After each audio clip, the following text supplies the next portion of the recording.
오늘은 사도행전 21장 1절부터 16절 말씀 보겠습니다. 함께 봉독하겠습니다. 시작. 우리가 그들을 작별하고 배를 타고 바로 고스로 가서 이튿날 로도에 이르러 거기서부터 바다라로 가서 베니게로 건너가는 배를 만나서 타고 가다가 구브로를 바라보고 이를 왼편에 두고 수리아로 항해하여 드로에서 상륙하니 거기서 배의 짐을 풀려 함이로라. 제자들을 찾아 거기서 이레를 머물더니 그 제자들이 성령의 감동으로 바울더러 예루살렘에 들어가지 말라 하더라. 이 여러 날을 지낸 후 우리가 떠나갈새 그들이 다 그 처자와 함께 성문 밖까지 전송하거늘 우리가 바닷가에서 무릎을 꿇어 기도하고 서로 작별한 후 우리는 배에 오르고 그들은 집으로 돌아가니라. 도로를 떠나 항해를 다 마치고 돌레마에 이르러 형제들에게 안부를 묻고 그들과 함께 하루를 있다가 이튿날 떠나 가이사랴에 이르러 7 집사 중 하나인 전도자 빌립의 집에 들어가서 머무르니라. 그에게 딸 넷이 있으니 처녀로 예언하는 자라. 여러 날 머물러 있더니 아가보라 하는 선지자가 유대로부터 내려와 우리에게 와서 바울의 띠를 가져다가 자기 수족을 잡아매고 말하기를 성령이 말씀하시되 예루살렘에서 유대인들이 이같이 이 띠 임자를 결박하여 이방인의 손에 넘겨주리라 하거늘 우리가 그 말을 듣고 그곳 사람들과 더불어 바울에게 예루살렘으로 올라가지 말라 권하니 바울이 대답하되 여러분이 어찌하여 울어 내 마음을 상하게 하였느냐. 나는 주 예수의 이름을 위하여 결박당할 뿐 아니라 예루살렘에서 죽을 것도 각오하였노라 하니 그가 권함을 받지 아니하므로 우리가 주의 뜻대로 이루어지이다 하고 그쳤노라. 여러 날 후에 여장을 꾸려 예루살렘으로 올라갈새 가이사랴의 몇 제자가 함께 가며 한 오랜 제자 구브로 사람 나손을 데리고 가니 이는 우리가 그의 집에 머물러 함이라. 아멘. 오늘은 사도행전 21장 말씀을 가지고 주의 뜻대로 이루어지이다 이런 제목으로 묵상 나눔하도록 하겠습니다. 먼저 1절로 16절 말씀인데 13절을 봅니다. 나는 주 예수의 이름을 위하여 결박당할 뿐 아니라 예루살렘에서 죽을 것도 각오하였느니라 이렇게 말했습니다. 에베소의 장로들과 눈물로 작별한 바울은 고스를 거쳐 로도에서 다시 바다라로 갑니다. 그리고 그곳에서 베니게로 건너가는 배를 탔는데 배가 짐을 풀기 위해서 두로에 상륙하자 사도 바울이 그곳에 제자들을 만나서 일주일을 머무르게 됩니다. 먼저 4절로 6절 말씀, 두로의 제자들이 바울을 만류했다는 것입니다. 두로의 제자들이 기도하던 중에 성령의 감동을 받아요. 그리고 바울이 예루살렘으로 돌아가면 모진 해를 당하게 될 것을 깨닫고 바울더러 예루살렘으로 올라가지 마라 이렇게 간청을 해요. 하지만 바울은 그들의 간청을 만류를 뿌리치고 성문 밖까지 전송하러 나온 그들과 기도한 후 작별하게 됩니다. 두 번째 7절로 12절 빌립의 집에서 아가보 선지자의 예언을 들은 사람들이 바울을 만류했다는 것입니다.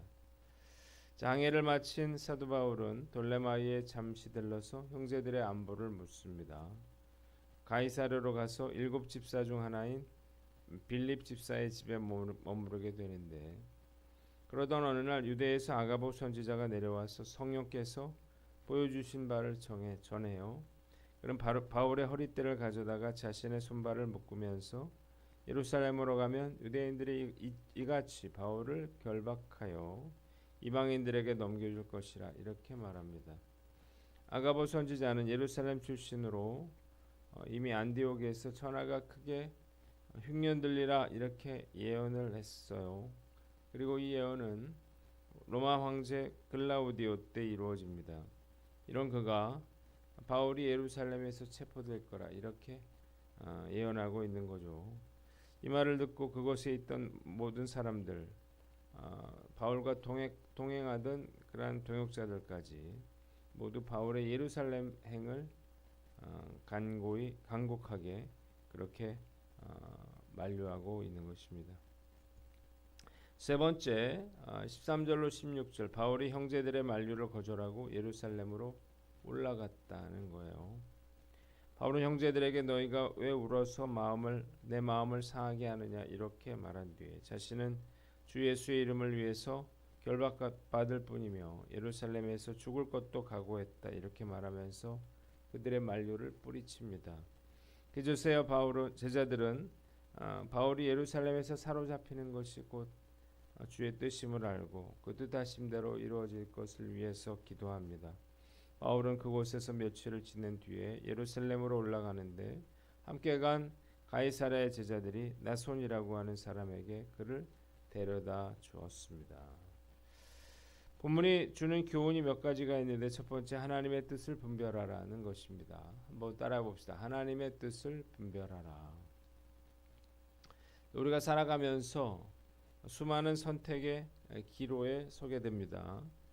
진로의 문제, 또 직장과 사업의 문제, 결혼의 문제, 자녀의 문제 등에 대해서 중요한 결단을 해야 될 때가 있습니다.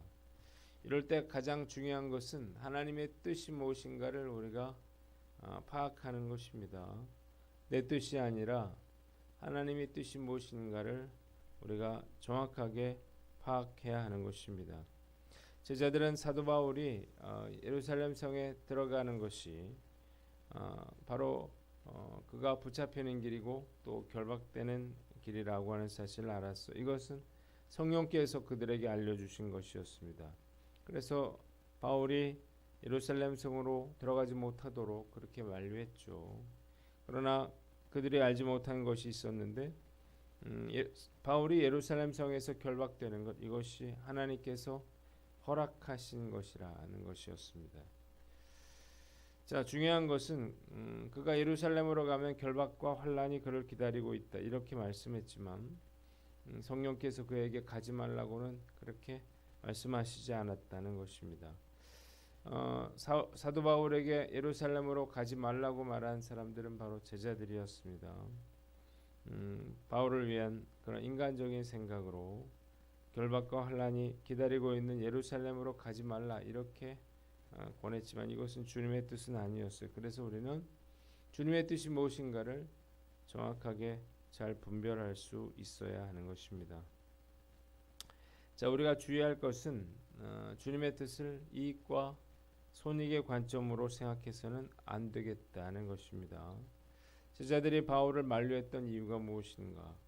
바울이 예루살렘에서 옥에 갇히는 것이 그에게 해가 된다라고 그렇게 생각했기 때문이에요. 하나님의 뜻을 파악할 때 내가 나에게 이로운 일만 하나님의 뜻이고 해가 되는 일은 하나님의 뜻이 아니다 이렇게 생각해서는 안 되는 것입니다. 하나님께서는 바울이 감옥에 갇혀서 로마로 이송되는 과정을 통해서 로마의 복음을 전하기를 원하셨던 거예요. 지난해 전도를 참 열심히 했습니다. 그런데 나온 분들이 많지 않아요. 한 자매는 엄마가 절대 교회 가지 말라 이렇게 협박까지 하고 있고 또 전도된 분들도 이런저런 이유로 예배에 빠지고 있는데 한 사람을 구원해서 제자 삼는 일이 얼마나 힘든 것인가를 다시 한번 깊이 생각하게 됩니다. 이 일을 18년째 제가 반복하고 있는데요. 왜 주님이 저에게 이렇게 힘든 길을 걷게 하셨는가 원망스러울 때도 많았습니다. 그러나 이 길이 주님이 나에게 허락하신 길이라고 하는 사실을 확실히 저는 믿습니다. 성령님의 인도하심을 따라 힘들고 어려워도 끝까지 힘을 내서 달려가는 그러한 은혜가 함께 하시기를 간절히 기도합니다. 두 번째, 신중하게 따져보고 선택하라는 것입니다. 하나님께서 다른 제자들을 통해서 두 번씩이나 그가 예루살렘 성에서 결박당하게 될 것을 알려주신 이유가 뭔가? 바울로 하여금 미리 이것을 알고 준비하도록 마음의 준비를 하도록 하신 게 아닌가 그런 생각이 듭니다. 주님은 바울이 아무것도 모른 채 예루살렘으로 올라갈 것을 바라지 않으셨습니다. 바울이 고난 받을 것을 알고 스스로 그 길을 선택하기를 원하셨던 거예요. 예수님도 십자가를 지시기 전에 그것이 정녕 하나님의 뜻인지를 묻고 또 물으셨습니다. 하나님, 우리가 잘 모르는 상태에서 결정하는 것 별로 원하지 않으십니다. 때문에 우리가 인생에서 중요한 결정을 할 때는 하나하나 잘 따져 보아야 돼요. 그래야 그것이 나에게 손해가 된다 하더라도 후회하지 않을 수가 있는 것입니다. 저는 원래 꿈이 없는 그런 소년이었습니다. 초등학교 생활 기록부에 보면 장래희망을 과학자라고 썼는데 사실 제가 원했던 건 아니었습니다. 중학교 때 꿈은 치과 의사였는데 이것도 아버지가 제 성적을 고려해서 정해주신 그런 꿈이었습니다. 고등학교 때 대학을 지나가면서 꿈이 생겼는데 사업체를 하나 차려서 사장이 되는 것이었습니다. 그래서 저는 경영학을 전공을 했고, 그리고 공부를 하면서 적성에 잘 맞았어요. 그리고 제가 목사가 되리라고는 꿈에도 생각하지 못했습니다. 중고등부 시절에 성가대를 하다가 대학생에 대해서는 찬양 팀을 했습니다. 팀원으로 계속해서 그렇게 교회를 섬겼는데, 대학교 4학년이 되던 겨울에 당시 찬양을 인도하던 전도사님이 찬양 전도사님이 갑작스럽게 다른 교회로 떠나게 되면서 총무였던 제가 땜빵으로 찬양 인도를 하게 됐습니다. 그런데 문제는 교회에서 찬양 인도자를 구하지 못했다는 거예요. 그래서 예배 찬양 뿐만 아니라 정교인 수련회까지 제가 찬양을 인도하게 됐습니다. 교회도 큰 교회였는데 저는 마음이 두려웠습니다. 이렇게 너무 깊이 들어가는 거 아니야? 이러다 목사 되는 거 아니야? 그런 두려움이 있었는데 이런 우려가 현실로 나타난 것은 어느 순간에 하나님이 저를 목회자로 부르셨다고 하는 사실을 제가 기도 중에 깨닫게 된 것입니다. 근데 제가 그 당시에 이미 기아자동차의 인턴 사원으로 취업이 된 상태였습니다. 졸업을 하면 입사가 확정돼 있는 그런 상황이었는데, 자, 이런 상황에서 고민을 하게 되죠. 저는 정말 확신이 없으면 눈에 보이지 않는 것, 또 가능성 없는 일 결코 하지 않는 그런 사람이에요. 이런 성향의 제가 아무 계획도 없이 전적으로 모든 것을 다 포기하고 주님을 따르는 것은 정말 힘든 일이었습니다. 저는 고민하며 기도하다가 하나님, 저에게 조금만 시간을 주시면 반드시 돌아가겠습니다, 이렇게 기도를 했어요. 그리고 회사에 전도사 사역을 하라고 하는 그런 제안을 뿌리치고 회사에 입사를 하게 됩니다. 그리고 4년 뒤에 신대원에 입학하게 됐습니다. 목회자로 제 삶을 드리게 됩니다. 누가복음 14장 28절에 보면 예수님께서는 너희 중에 누가 망대를 세우고자 할진대 자기의 가진 것이 준공하기까지 족할는지 먼저 앉아 그 비용을 계산하지 않겠느냐, 이렇게 제자들에게 물으셨는데, 예수님의 제자가 되려면 반드시 비용을 따져봐야 합니다. 대가를 치르기 때문이에요. 그래야 후회하지 않게 됩니다. 어려움이 닥쳐도 정말 이것이 하나님의 뜻이라고 하는 그런 확신이 있다면 후회하지 않을 수 있기 때문입니다.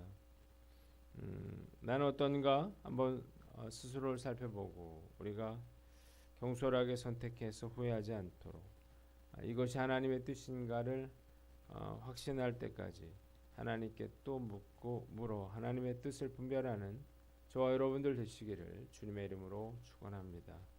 마지막으로 하나님의 뜻이라고 확신되면 순종해서 따르라는 것입니다. 한번 따라 봅시다. 하나님의 뜻이라고 확신하면 순종하여 따르라. 자, 누가 바울의 마음을 흔들었나요? 유대인인가요?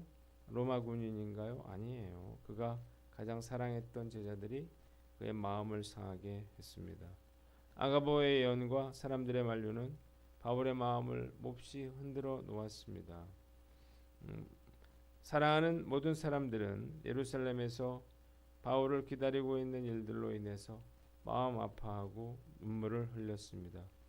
그들은 그에게 예루살렘으로 가지 말라고 그렇게 간청을 했는데 바울은 울며 자신을 설득하며 가지 말라 이렇게 간청하는 사랑하는 형제들로 인해서 가슴이 아팠습니다. 그러나 그 말을 받아들일 수는 없었어요. 하나님께서 자신을 예루살렘으로 부르셨다고 그가 온전히 확신하고 있었기 때문입니다. 하나님의 뜻대로 행할 때 가까운 사람들 또 사랑하는 사람들이 반대할 수가 있습니다. 제가 목사가 되겠다고 했을 때 가장 먼저 반대했던 사람은 부모님이었습니다. 교회를 개척할 때는 제 아내도 반대했고 또 가장 가까운 목사님들이 저를 말렸습니다. 한 선배 목사님은 개척 필패라고 했는데 개척하면 반드시 실패할 거라고 말했습니다. 어떻게 하든 나를 설득해서 개척하지 못하게 하려고 애를 썼어요. 자, 당연한 일이죠. 사랑하는 사람이 어려움을 겪는다는데 그걸 내버려 둘 사람이 어디 있겠습니까? 우리가 주님의 길을 따라갈 때 종종 이렇게 사랑하는 사람들의 반대에 부딪힐 수 있다는 사실을 알고 그 반대를 이겨내야 하는 것입니다. 이 시험을 이겨내지 못한다면 주님께서 원하시는 길로 갈 수가 없을 것입니다. 자, 만약 사도 바울이 두려워서 예루살렘 성으로 올라가지 않았더라면 사도행전은 여기서 끝났겠죠. 위대한 사도 바울도 그리고 생명의 면류관도 기대할 수가 없었을 것입니다. 땅 끝까지 이르러 복음을 증거하고자 하는 하나님의 계획에 큰 지장이 생겼겠죠. 자, 우리가 하나님의 뜻이라면 반대도 무릅쓰고 주님의 뜻을 따라 순종해야 하는 것입니다. 앞으로 주님께서 또 저를 어떤 어려운 길로 인도하실지 알 수 없지만 어떤 반대도 이겨내고 끝까지 그 믿음의 길을 따라가는 저와 여러분들 되시기를 주님의 이름으로 축원합니다. 기도하겠습니다. 하나님 아버지 신중하게 주의 뜻을 분별하게 하여 주시고 하나님 그 뜻에 순종케 하여 주시옵소서.